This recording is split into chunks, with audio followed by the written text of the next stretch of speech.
Hey, salut, c'est Dan, on se retrouve pour une toute nouvelle vidéo. Aujourd'hui, on va parler du pH, du GH et du KH. Trois mesures fondamentales qu'on retrouve en aquariophilie pour gérer ces aquariums. Oui, les trois valeurs qu'on retrouve le plus souvent en aquariophilie et qui sont souvent ambiguës, on comprend pas trop, c'est plus ou moins compliqué. On va essayer ensemble de voir ça, mais vraiment version simplifiée, ok? On essaye de simplifier tout ça. Avant toute chose, je sais déjà qu'en disant pH, GH, KH, j'ai déjà perdu la moitié d'entre vous. Mais en fait, c'est plus simple qu'on puisse le croire. Mais surtout, pour paramétrer l'eau, tous les poissons n'ont pas les mêmes besoins. Il y a des poissons qui vont demander de l'eau douce, d'autres de l'eau dure. Et si tu donnes pas la bonne eau à tes poissons, ça va diminuer considérablement leur durée de vie ou même ça va les tuer. Oui. Oui, non, ça sert à rien. C'est comme si tu faisais vivre un Esquimau à Dakar. Oui, non, ça va pas le faire. Non, vraiment pas. Commençons alors par le pH. Le pH, qu'est-ce que c'est? Avant toute chose, le pH, ça veut dire potentiel hydrogène. Bon, là, je sais encore que je t'ai perdu, mais laisse-moi t'expliquer. En fait, le pH mesure l'acidité de ton eau. La plupart des gens savent que le pH 7, c'est un pH neutre. En dessous de 7, on aura un pH qui va avoir tendance à être acide. Et au-delà, un pH qui va avoir tendance à être alcalin, voire basique. Regarde ce schéma. De 0 à 6, nous aurons une eau acide, à 7, une eau neutre, et de 8 à 14, une eau plutôt alcaline et basique. Donc avant toute chose, tu vas déjà tester l'eau de ton robinet, voir quel pH elle a. Pour ceci, tu peux le faire de différentes manières. Tu peux prendre des tests en bandelettes, des petites bandelettes avec des petits cotons, des tests en gouttes sous forme de mallette, ou même avec un pH mètre. Oui, c'est tout aussi simple, mais c'est pas le même prix. Bon, après, tous les moyens sont bons, pourvu qu'on connaisse le pH de son eau du robinet. Une fois que tu as le pH de ton eau, il y a aussi des solutions pour ajuster le pH. C'est pas parce que ton eau n'est pas au bon pH que tu ne peux pas paramétrer ton eau. Et oui, tu peux augmenter le pH en mettant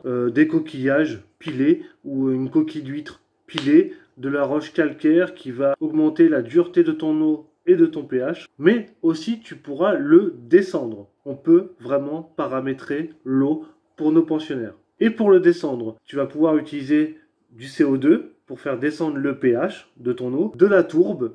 Oui, c'est de la tourbe, tu mets ça dans la filtration et ça permet aussi de faire descendre le pH et donc l'acidité de ton eau. Mais aussi du bois flotté, des feuilles de catapa, éviter les remous en surface pour éviter que le CO2 se fasse la malle de ton eau. L'ajout de CO2, si tu ne sais pas à quoi ça correspond, je t'invite à aller voir ma vidéo sur CO2 artisanal. Au moins, tu seras fixé. Donc maintenant que tu sais que le pH sert seulement à mesurer l'acidité de ton eau et pas autre chose, donc c'est tout aussi simple. pH, c'est l'acidité de l'eau de ton aquarium. Je t'ai donné des astuces pour le monter, pour le descendre. Donc du coup, on passe au sujet suivant, le GH. Le GH, qu'est-ce que c'est? Le GH est une mesure allemande. J'ai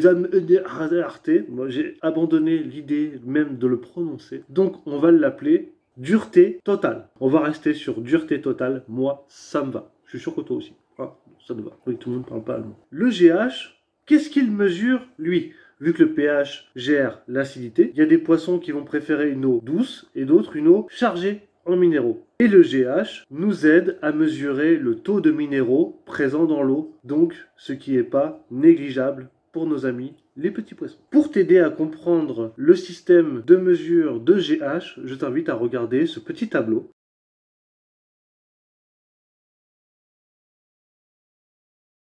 Plus l'eau aura un GH élevé et plus l'eau sera dite dure. Logique. Cherche pas plus loin. Si ton GH est élevé, c'est que ton eau est dure. Cette valeur peut aussi être modifiée. Tu peux monter ton GH en la coupant avec de l'eau plus dure, en mettant des pierres calcaires qui vont libérer le calcium et magnésium contenus dans la roche. Ouvrir le couvercle de ton aquarium pour favoriser l'évaporation, pour que l'eau soit plus concentrée dans ton aquarium, que tu compléteras avec de l'eau dure ou très dure de ton robinet pour descendre la valeur de ton GH, donc la dureté de ton eau. Tu mettras de l'eau plus douce avec, donc soit de l'eau minérale. L'eau minérale la plus douce que je connais, c'est du Volvic ou de l'Evian. De l'eau osmosée, mais attention si c'est de l'eau de pluie, qu'elle ne soit pas trop chargé en pollution, parce que si tu habites en centre-ville et que tu récupères ça sur ton balcon, c'est pas la peine.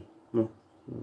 Prendre l'eau osmosée ou prendre l'eau en bouteille. Mais Bon. Le KH aussi est une unité de mesure allemande que je n'arriverai pas non plus à prononcer. Hein. Mais nous l'appelons en France dureté carbonatée. Le KH mesure uniquement les bicarbonates et les carbonates présents dans l'eau. Plus cette eau sera chargée en carbonate et bicarbonate, et plus ton pH sera stable. Il ne bougera pas. Tu auras beau injecter du CO2, mettre de la tourbe, etc., comme on a dit tout à l'heure. Si tu veux modifier ton pH, il te faudra d'abord modifier ton KH. Donc oui, le KH est comme un verrou qui empêche les variations de pH. Pour descendre ton KH afin de modifier ton pH, je te conseille quand même d'utiliser de l'eau osmosée ou un sol technique, comme les sols à crevettes, qui descendent, acidifient légèrement l'eau, donc qui descendent le KH et le pH. Mais tu as des produits genre de chez Serra qui s'appellent pH, KH minus pour s'amuser à faire descendre certains paramètres. Mais il faut faire très attention au dosage parce que ça peut être pire que mieux pour tes poissons. Donc je ne conseille pas l'utilisation de produits.